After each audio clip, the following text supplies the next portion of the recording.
Today I wanted to take a moment to talk about some things that we've learned over the past few years regarding heaters, power stations, what works, what doesn't work, and some new innovations that are coming to market that I think you guys will find very interesting. One of the things I wanted to talk about first was the heater that we've been using. If you've spent any time in the overland world or camping, or especially hanging out with us, we do a lot of camping in the cold weather, and diesel heaters have been an absolute game changer for that. It makes tenting not only comfortable, but fun and enjoyable. Now, for about the past year, I've been testing a new type of heater. It's essentially a diesel heater, but it runs off of gasoline. And it has been an absolute game changer in a number of different ways, and I think that it's going to be something that you see explode onto the market here very soon. But let me take you through what that looks like. Now, the company that we have partnered with for this video is Velit Camping. They're the ones that manufacture the heater, and the power stations are provided by them as well. This is their all-in-one heater. It comes in a case like you would find from a dozen different manufacturers online. You can also get something similar, at least the case, from Harbor Freight, but that's where the similarities end. This is a all-in-one design. Everything that you need fits right inside of this case. If we pop the top, we'll see the heater itself. You've got the ducting. We've got your power cord, remote control unit, fuel line. Everything packs right into the one case. Now, right off the bat, they've got some really cool design features. First, I'm going to show you is the way that the air ducting attaches. It is magnetic, so you just line it up and it clicks into place, and it is a very secure connection. It's not going to fall off on you. Next is the power and fuel connections. They are right here at the top. Right here is your power connection, which simply clicks into place. And then you plug the other end here into your power station. It does have a disconnect here, so if you wanted to hardwire it or put a different type of connector onto it, you could do so. The fuel line for it is a quick dry connect. You just press it into place and you're done. You don't have to worry about leaks or loose fittings or anything like that. The third connection here is to extend that remote. So if you wanted to extend the remote itself into your tent, you could do so. The remote is Bluetooth capable, so you can keep it right in the case and communicate with the heater itself remotely if you choose to do so. Now, the biggest game changer for me, as I stated earlier, is this is a gas-powered heater. It is not diesel. And the reason why that's important for me and for a lot of people is when you're camping, you're already carrying gas. You're already carrying, propane. You're already carrying battery power. Carrying diesel is one more fuel that most people don't need for anything else. So to have a heater that runs off of gasoline instead of diesel, that means it's one less type of fuel I have to worry about carrying, refilling on the trail, and it's just much easier to manage as well. Now, my experience so far with this heater has been really, really good. It has been reliable. It is hot. It does run very efficiently as well. Compared to the equivalent size diesel heater, I find that it runs through less gas. It's less hard on the battery that it's plugged into as well. And it's quiet, extremely, extremely quiet. When it first starts up, there's a little bit of that whoosh sound that you hear. And when you very first start it, you do get some faint ticking as well with the fuel pump, just like you would with any other heater. But once that actually gets going, all you hear, if you get really close, is just the quiet spinning of the fan. Other than that, the thing is beautifully quiet, and I have zero complaints about that from a sleepability standpoint.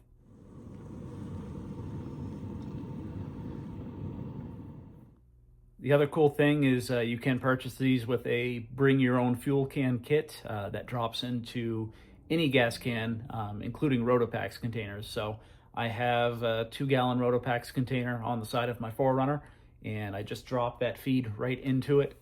Use the quick connects that it comes with. So this plugs onto the can, the other end goes onto the heater itself, and you're already good to go. You don't have to prime this line every time because of the dry quick connect fittings. This line stays primed, so as soon as you connect, you're ready to go. As far as efficiency goes, the Rotopax containers that I'm using are 2 gallons, and I do find that it runs about half a gallon a night. That's on a low to medium setting. If you crank it all the way up to high, you can use upwards of 3/4 of a gallon in a night, which is still very reasonable. So a 2-gallon Rotopax container, only using this heater at night, will last you a weekend of camping, no problem. As far as the size rating of this heater itself and its ability to warm your tent and keep you warm at night, diesel heaters typically fall into a size rating of 2,000, 5,000, or 8,000. Little bit of an inside tip in case you haven't heard me talk about it before. Diesel heaters, unless you're going to be spending a lot of money, and when I say a lot, I mean multiple thousands of dollars, they typically fall into the 2,000 or 5,000 size rating. The 8,000 size rating that you see commonly on Amazon with some entry-level heater brands doesn't actually exist. It is just a marketing gimmick. A true 8,000 size heater is going to be much larger and much more expensive than what you're typically used to seeing on the market. So that being said, getting back to this falls into a right around a 4,000 K capacity. And as far as the ability to heat a tent and keep that warm, for typical rooftop tents, you really only need something as big as a 2,000. So this being a 4K, it is more than capable of keeping you warm at night. I have used it in my rooftop tent anywhere from 40 degrees all the way down to -30. And what I have found is that anything up to about the 0 mark, so 0 degrees, this heater by itself will cook you out of the tent if you want it to. You can turn it down quite a bit, which is really nice, but I typically run it on low myself and then crack a window just to keep the temperature regulated. But anyway, after about 0, if you're going to be camping colder than that, what I have done to increase the efficiency of the heater is attach an inlet hose. So you've got a duct going into your tent with hot air, and then you've got another duct coming out of your tent and attaching right here. And what that's doing is recirculating the air. So instead of having to warm up -30 degree air, it's heating air, pushing it into your tent, and then taking that already preheated air, pulling it back into the heater, reheating it again. So the heater runs more efficiently that way. You don't have to run it as high, which means it burns less gas that way. So it's just a quick tip if you're going to be experiencing extreme cold temperatures to get a little bit more efficiency out of this or any type of heater, whether it be gasoline or diesel. One other cool feature that this particular heater has, it is the first heater to market that we have ever seen that has over-the-air updates available to it. What that means is the Bluetooth controller that's in here, or the thermostat that you can control either manually from here or you can control right on your phone, that can actually get firmware updates to it over time from the manufacturer. So if they push out an update that makes it more efficient or changes the settings in some way to give you more features, which they have already done, you can actually upload that and change the firmware of the heater right from your cellular device. So that is an industry first, and it makes this a lot more flexible. So with that, another secret about this particular heater and this particular company is now with that firmware update ability, this heater actually is capable on running both gasoline and diesel. So you can go into the firmware settings and actually change it from running on gas to running to diesel and back and forth. And that will remap the fuel settings on the fly and enable this to be an extremely flexible heater. So if you're set up for diesel now and you want to run gas later, or you want to experiment, this will do both, which is absolutely incredible. Now, one thing that's probably more important about this particular heater than anything else is the company that stands behind it. In my experience so far in working with Velit, they have been immediately responsive and more than willing to help or work through any kind of problem or scenario that I have faced on an otherwise flawless device. One cool thing about them is they are a small company, but you can actually get to talk to somebody on the phone. The way their system has been set up is if you call, they're either picking up within the first few rings, or if they don't pick up, they actually see the missed call and call the number back. So you're getting a phone call right back regardless. And again, that is more important than the product itself these days, because we deal with a lot of companies, and I'm not going to recommend something that the company doesn't stand behind 100%, and that is absolutely the case here. The link to Velit Camping and all their heater products and power stations that they just started offering is available on our website, 207overland.com, under the Partners and Sponsors section. Now, the next thing I'd like to talk about is power stations. As you can see, I've got quite a few different ones on the table behind me here. We've been using Jackeries, of course, forever. They're quick, simple, easy to use, and a great company as well. But one of the things that we use the most are the heaters. And if you didn't know, there's been a lot of issues lately, not just with Jackery, but with almost every provider of power station out there, that they have trouble now actually starting the heaters from their 12-volt port. Reason for that is that a typical power station has a 10 amp output on the 12-volt side. And when a diesel heater first starts up, or a gasoline heater, the glow plug that's in them actually pulls temporarily right at 10 or slightly more than 10. And if the power station is designed to cut off immediately as soon as it hits 10 amps, the diesel heater simply won't work. So the solution or the workaround has been either an AC plug conversion kit or a different type of power station. Now, one thing that I do like is, even though it's an issue with a lot of the newer power stations, I've kept my old Jackery 500 around for a long time because it is an older technology, and even though it still has the same 10 amp limitation, it's a slow blow 10 amp. So if it temporarily exceeds it by a couple amps, as long as it goes back down below 10, which all heaters do in a quick manner of time, it won't actually trip. So whereas this power station will run your diesel heater or my gasoline heater just fine, other power stations, including this big Jackery 2000, for example, have trouble with certain heaters. Now, there's really no, I have found with the cheap heaters, there's no rhyme or reason to say, you know, this heater will work, this heater won't. It has to do with the quality of the construction, the wiring, the type of glow plug they use. They all have different power draw requirements.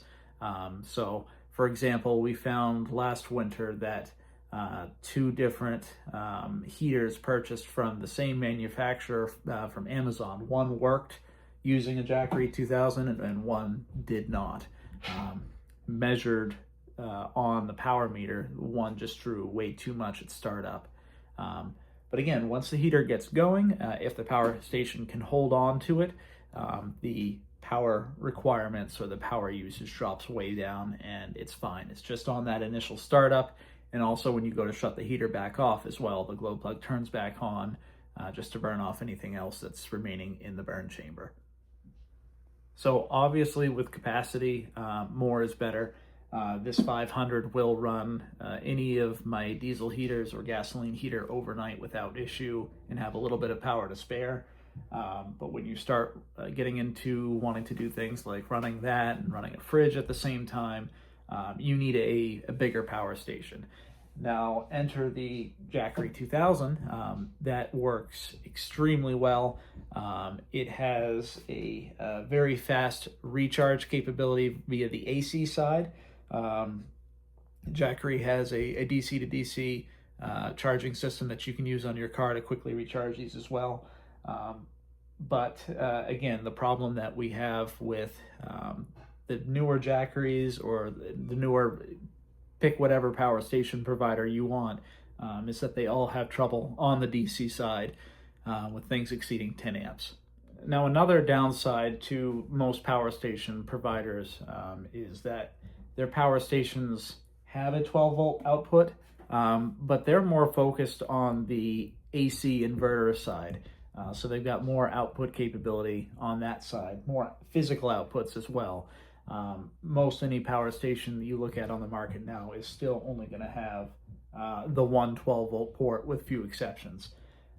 So this got us thinking, because our power needs would continue to grow over the years, especially as we started to do longer trips. And when we started working with Velit to test out their gasoline power heater, they reached out to us and said, hey, we're going to start selling power stations as well, and they're quite a bit different than anything that anybody else has on the market.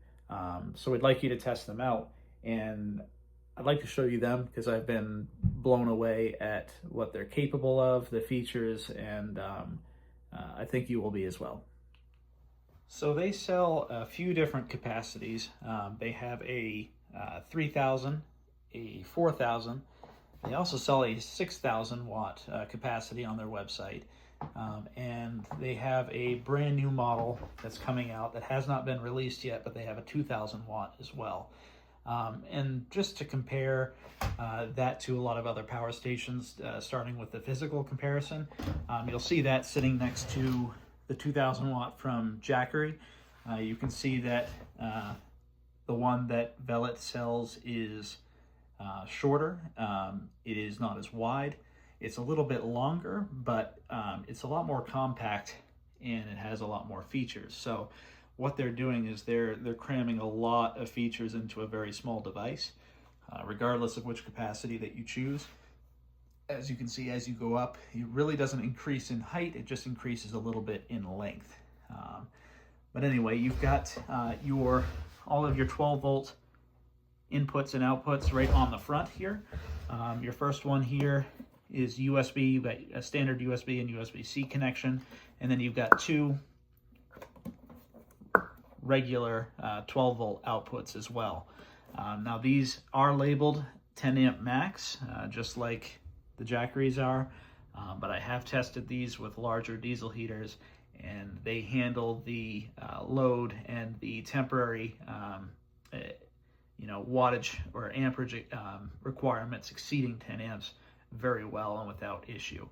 Now the other cool thing about these is, yes, they have a 110 circuitry built in, an inverter built in, but these are 12 volt focused devices, meaning that not only do you have more than one 12 volt output, but you also have higher amperage ins and outs as well. So on the front, we've got two 12 volt in or out. Both of those are 40 amps each, capable in and out. And on the back, you've got a solar input, 400 watt max, and then you've got your DC, another DC in and out in a larger Anderson connection, and those across the line are 120 amps maximum, 12 volt in and out. So you've got a ton of connection options and a ton of 12 volt power capacity in and out. So if you take a look at Velit's website, you'll see the heaters, you'll see the power stations, but they also sell 12 volt air conditioning units as well. And now those take an obscene amount of power to be able to run those, compared to something you'd find on 110. So That's what these units were designed around, is to be able to run one of those efficiently. Now the devices are very easy to use. You've got a power button, a LCD touchscreen, which shows your capacity remaining, how much power is being used. They have Bluetooth capability, so you can control these and see exactly what's going on from your mobile device as well. And I believe this is just the menu to select your language. But yeah, everything is right there, very easy to use. Your inverter is turned on and off right here.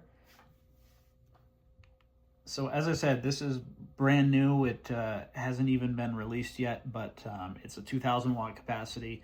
I'm very excited about that because it is a very common capacity need for people. Whether you're running, as I said, refrigerators or heaters or even portable electric induction stoves, this will take care of all of that very easy and very efficiently. And it is set up more like an actual auxiliary battery instead of a power station, if you will. It still has all of the functionality of a power station, but it is more 12 volt focused. And that is very important, at least to me and most Overlanders as well. Now, as far as keeping this charged up and ready to go, it comes with a couple of different things right out of the box.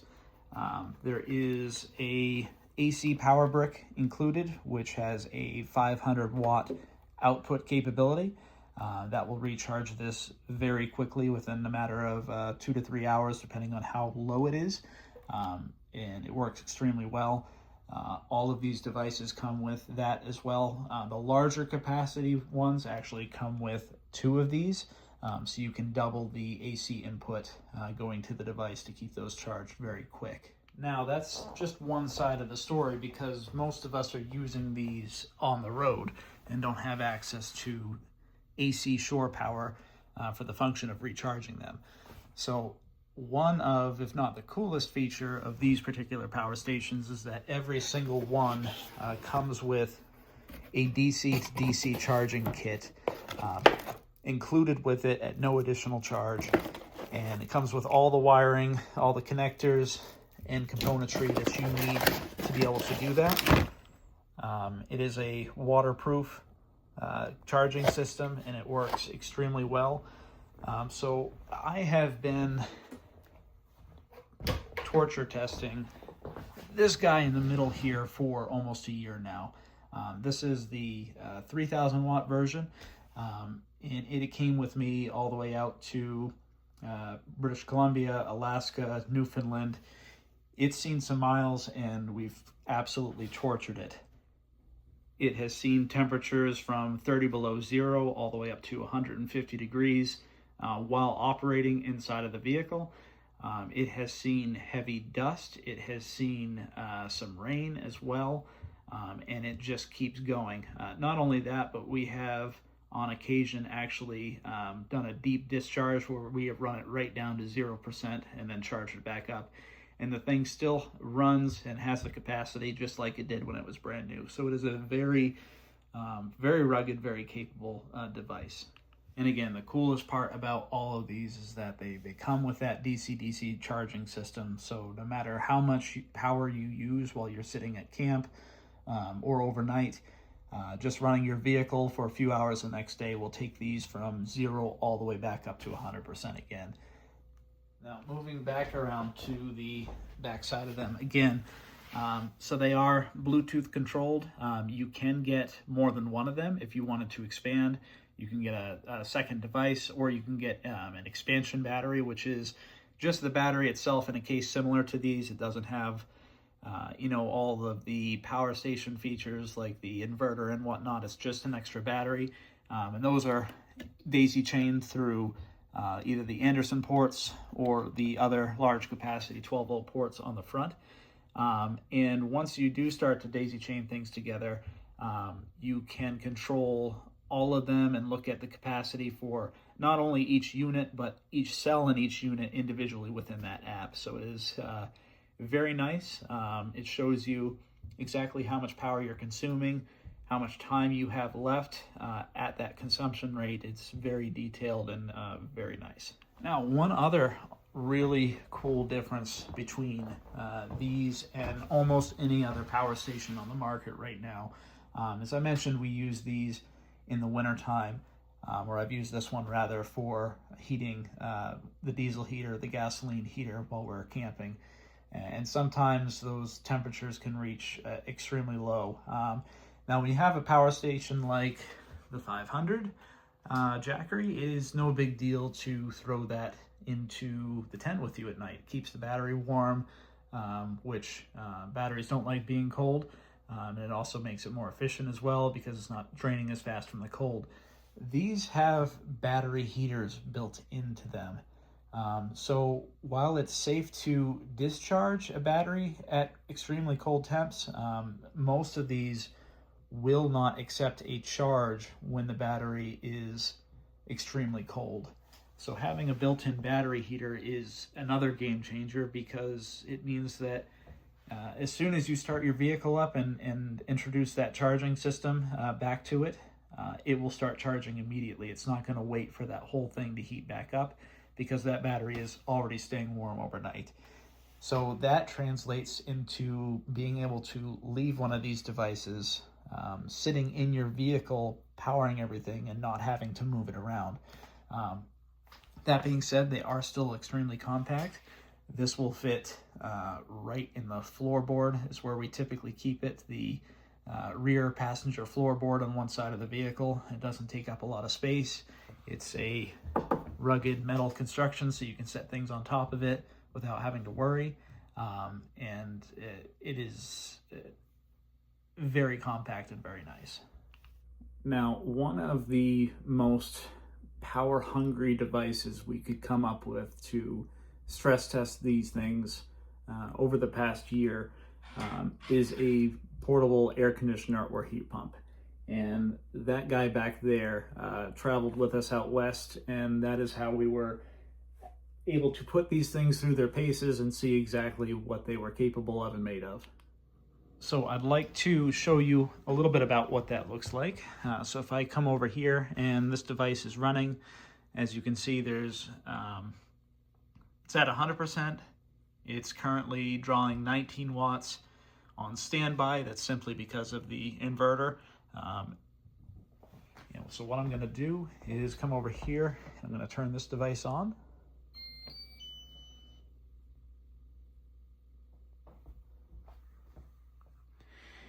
Have that in heat pump mode. And I'm going to make sure that it is on and maxed out.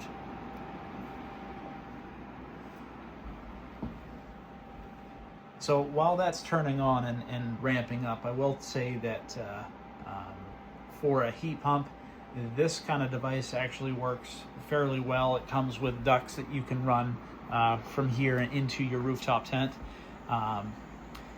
It does work, but it's only good for cool temperatures, but not extremely cold temperatures. This is not something you'd want to run to keep your tent warm when it is freezing. It's more of a mild cold weather heat for sure.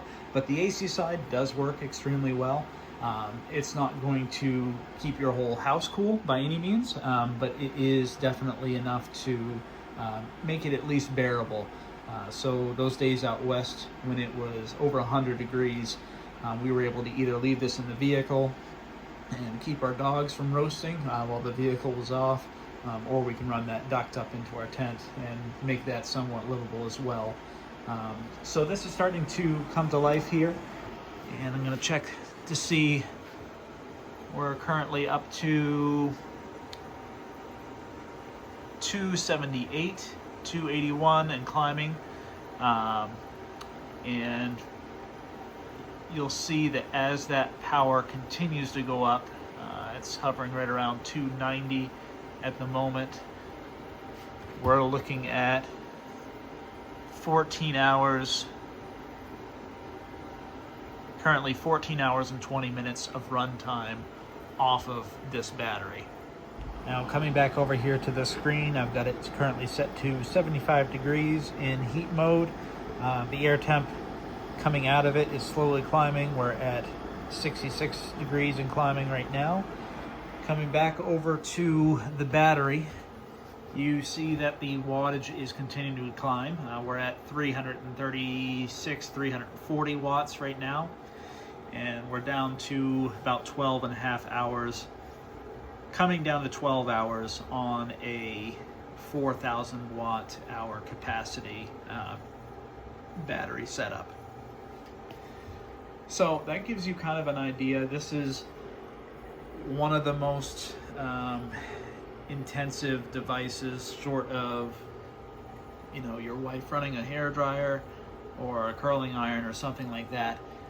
But you've got 12 hours of runtime on a 4,000 watt, stepping back down to the 2,000 coming out, so that is about half the capacity. So if that's getting you 12 hours, this one's going to run you 6 hours.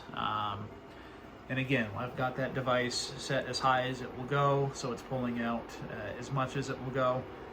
But it is a power-hungry unit for sure. The AC side is even more so. But you can see that wattage, as the heat pump continues to ramp up, is continuing just to climb.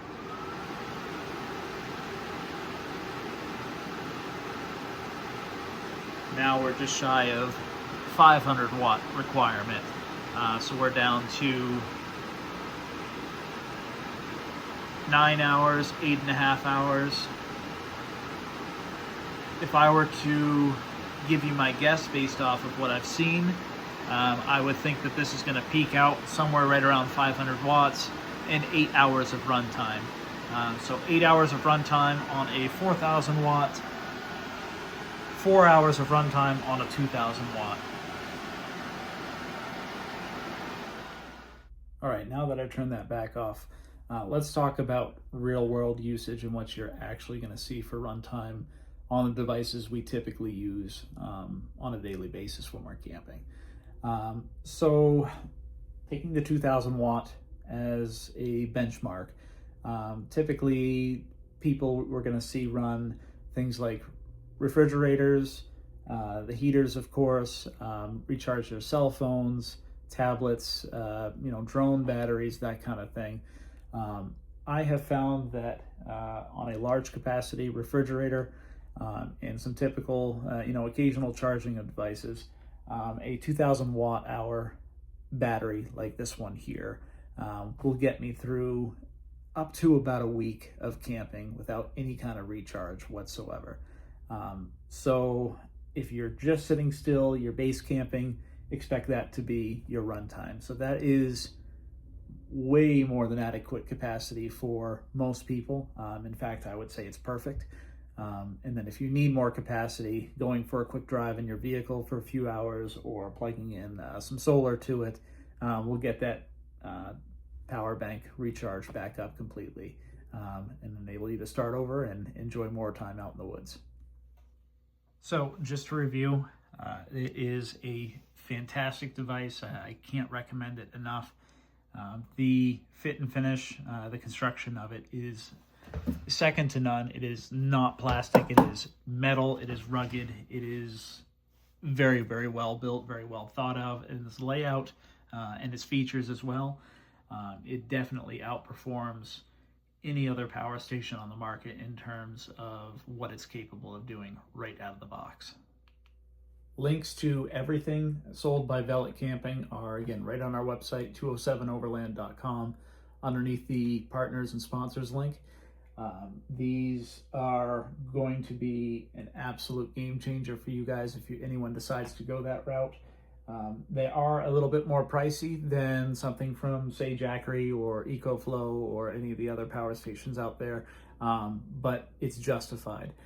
Not only is the construction better, it's metal, it's not plastic, but it comes with the DC to DC charging system right in the box, so you don't have to purchase that separately as well. And the technology built around a 12-volt system is far better than anything else that I've seen. Oh, and as far as power usage with the gasoline heater, so last weekend I was out with that heater and this guy that we have continued to torture test.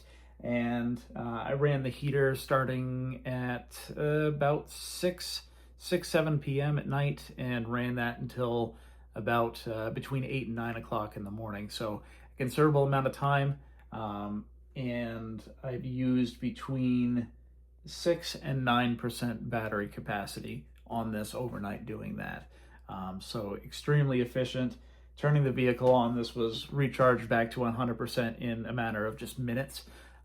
So I'm very, very pleased with that, with the capacity, with not having to worry about recharging from zero. It's got plenty of oomph to run anything that you need.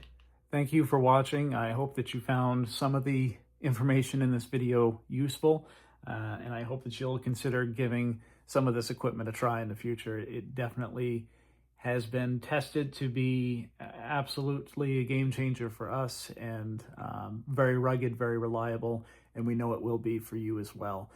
Not to mention the company that stands behind everything. Velit is one of the best ones in terms of communication and responsiveness that I have run into in a very long time. So we can't recommend them enough. Go check them out for yourself.